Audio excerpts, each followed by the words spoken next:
Se você está suspeitando que você tem uma hérnia de disco lombar, você precisa conhecer alguns sinais que para muitas pessoas vão ser silenciosos, que ela não vai desconfiar que ela possa ter uma hérnia de disco lombar. E esses sinais são muito importantes para a gente entender o seu quadro e poder definir o melhor tratamento para resolver esse problema. Então fica comigo até o final do vídeo.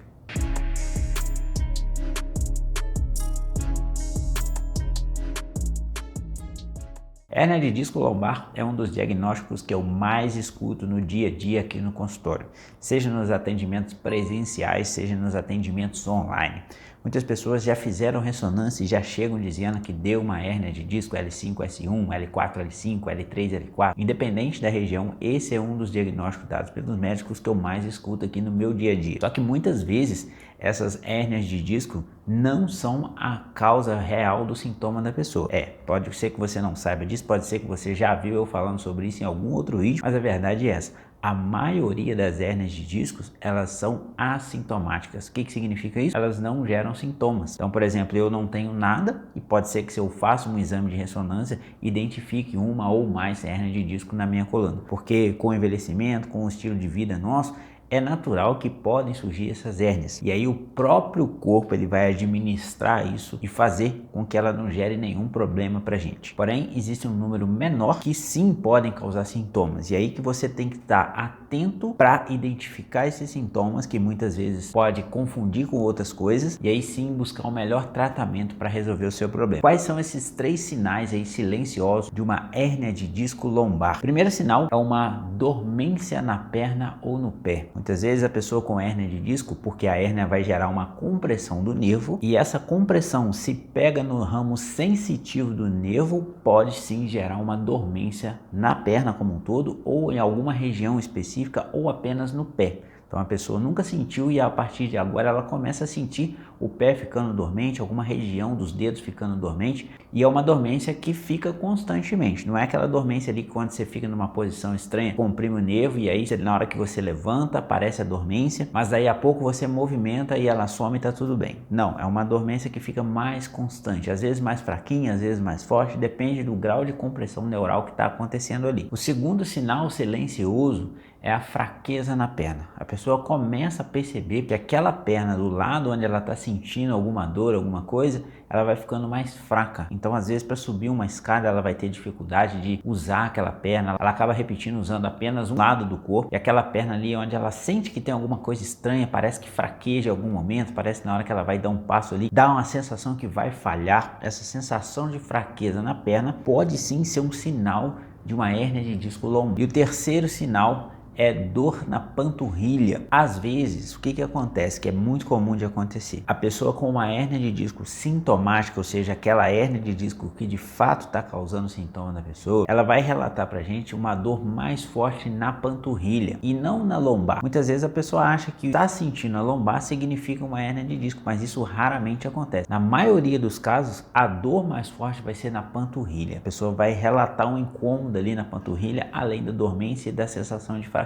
E essa dor na panturrilha pode ser uma dor que fique constantemente, ou seja, o tempo todo a pessoa está sentindo aquela panturrilha ali, ou pode ser uma dor que ande, que oscile. Às vezes ela está mais forte na panturrilha, às vezes ela vai estar mais forte na coxa, às vezes no glúteo, às vezes na lombar, e ela sobe, desce, muda de lugar, e isso acontece bastante nesses casos de hérnia de disco.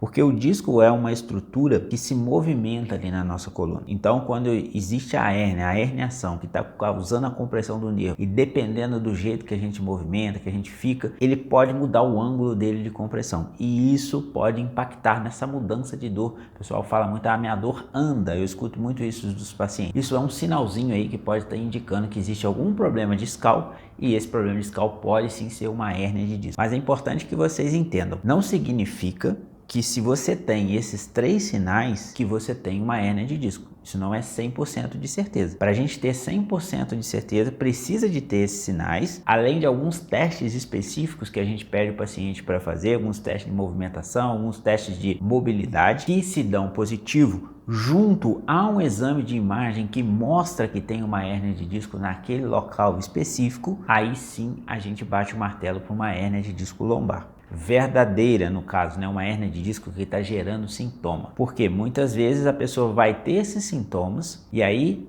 ela vem para um atendimento. A gente pede ela para fazer um exercício, um movimento específico, repete 15, 20, 30 vezes e aí esses sintomas somem completamente. Quando ela tem uma resposta muito rápida de melhora, significa que aqueles sinais e sintomas não são de fato devido a uma hérnia verdadeira. É uma outra coisa que a gente chama de bloqueio de movimento. Então ela respondeu muito rápido ali a um exercício, a 2 exercícios no máximo, significa que ela tinha um bloqueio de movimento e não uma hérnia de disco verdadeira. Então por isso que eu digo, não se apavore, porque a maioria das hérnias de disco, elas são assintomáticas, elas não vão te causar nenhum problema. Não quer dizer que apareceu lá no seu exame que a sua dor é por conta dela. Precisa de ter alguns sinais específicos, alguns sintomas específicos e você precisa de fazer alguns testes que tem que dar positivo. Se eles não dão positivo, significa que a sua hérnia não é uma hérnia verdadeira, não é uma hérnia sintomática. E mesmo assim, se você faz algum exercício específico que o fisioterapeuta te passou e você melhorou 70%, 80%, 90%, às vezes até 100% ali na hora, então também significa que você não tem uma hérnia verdadeira, que o seu caso era apenas um bloqueio de movimento, que é muito mais fácil de resolver por sinal. Bom, espero que esse vídeo tenha te ajudado de alguma forma, compartilhe com mais pessoas, se inscreva no canal aí se você não é inscrito ainda, deixa um like no vídeo, se quiser minha ajuda para um tratamento presencial ou online, entre em contato aqui no nosso site, será um prazer poder te ajudar. Vou ficando por aqui, um grande abraço e até o próximo vídeo.